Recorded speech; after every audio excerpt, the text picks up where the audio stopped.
মাদক যদি নির্মূল করতে হয়, পর্দা পুশিদার নিজামকে বহাল রাখতে হয়। পর্দা পুশিদার নিজাম লঙ্ঘন করবে আর মাদক নির্মূল করবে, এটা বোকামি, সম্ভব না। শতকরা 70 হইতে 75% মাদকের সাথে সম্পৃক্ত যৌন রোগী যারা আছে, এরা নারী ভোগী। আর লম্বা বললাম না, কি মাদক নির্মূল করবে পর্দা পুশিদার নিজামকে লঙ্ঘন করে, কদাচ সম্ভব নয়।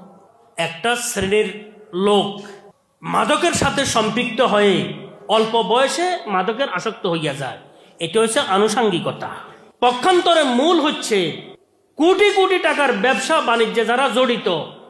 যেখানে পতিতালয় সেখানে শরাবের দোকান, যেখানে পতিতালয় সেখানে মাদকের দোকান, সেখানে কি সবকিছু পাওয়া যায়, কোটি কোটি টাকার ব্যবসা হচ্ছে। জাতি মাদকের দিকে ধাবিত হচ্ছে কেন?